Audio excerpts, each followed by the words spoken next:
Thanks for checking into this week's edition of Michigan Chronicle News Now. I'm digital anchor Andre Ash. Time to get to some of the top stories making headlines in this week's edition of MichiganChronicle.com. Well, it is still the big event that everyone is talking about, and that's the 67th annual Fight for Freedom Fund dinner hosted by the Detroit branch NAACP.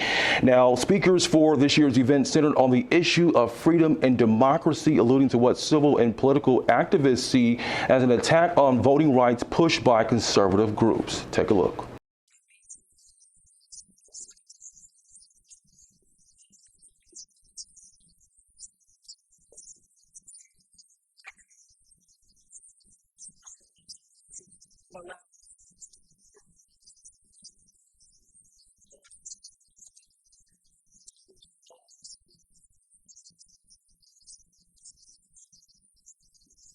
It was an all-star lineup of awardees and celebrity guests who were honored for their leadership in advancing a social and economic agenda for Black people both nationally and locally. You can watch and read the full story on our website at MichiganChronicle.com. To this next story, a 19-year-old Black woman is set to make history next month when she graduates from law school. Take a look here at this. Haley Taylor Schulitz will become the youngest law school graduate in the nation. And according to SMU Detman Law School's press release, Schulitz began attending the school at the age of 16, and it only took her 3 years to earn her law degree.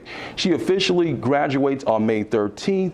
She told a local magazine that the LSAT was really fun for her. She said that she really didn't see it as a test per se, but more like a game, and it was awesome. That is cool for her. Congratulations. Well, to this next story, Alabama State University will host its spring 2022 commencement convocation on May 6th at the ASU Stadium. And that keynote speaker for the in-person event is Hiram Jackson, an entrepreneur and philanthropist who has a 30-year track record of success in business and community activism.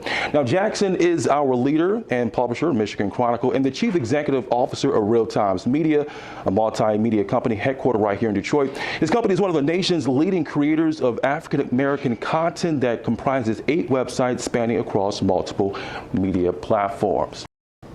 Coming up, Judge Greg Mathis on receiving a star on the Hollywood Walk of Fame. We got a chance to catch up with him. You don't want to miss that. Plus his comments about the big Supreme Court leak that happened this week as well.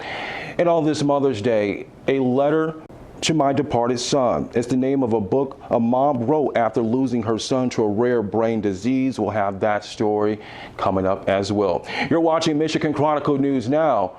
We're back in a moment. News, entertainment, our events,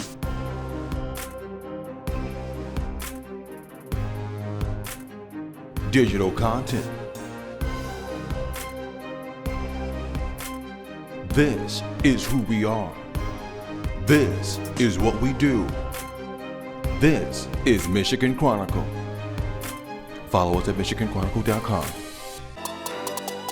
Welcome back to News Now with Judge Greg Mathis, a hometown star, receiving his own star on the Hollywood Walk of Fame this week. And take a look here. You can see a lot of celebration about him receiving this honor. We got a chance to talk with him one-on-one. Take a look. Star on the Hollywood Walk of Fame. How do you feel about that?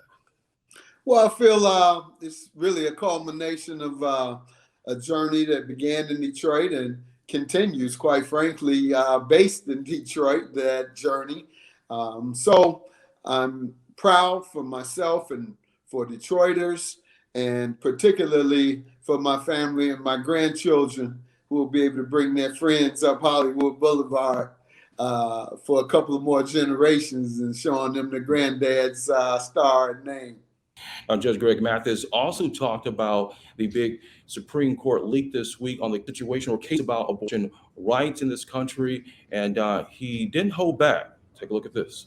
The majority of white women voted for President Trump in 2016, and he appointed justices that went against their values. So I suggest that pro-choice community should now go vote their values statewide. He was a standout student athlete who died from a rare brain disease. His parents still emotional about his loss all these years later. His mom wrote a book in his honor, and I got a chance to catch up with him on this Mother's Day. A look back and the legacy her son hopes to leave behind. Even as a baby, he babbled all the time. So I knew he was going to be a vocal person because he always wanted to talk. Constant spite reflecting on her son Brandon, who she and her husband Virgil describes as a gift from God. A once standout student athlete at U of D Jesuit High School, a gift for talking and golfing. He never complained about anything hurting him. And so one year, that year, 2007, he was complaining of headaches. And I said, really? And he says, yeah, Mom, I keep having these headaches. So she took him to the doctor, and after a series of tests and multiple doctor examinations, the news they didn't want to hear. In 2007, at the age of only 17, Brandon was diagnosed with a rare brain disorder.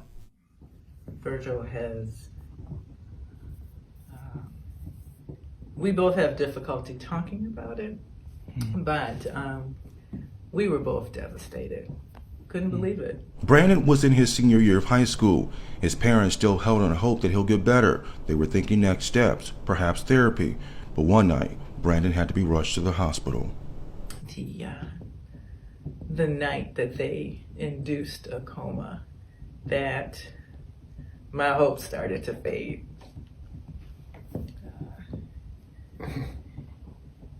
And Virgil didn't say much. He didn't say much, but I could tell that he was in a lot of pain.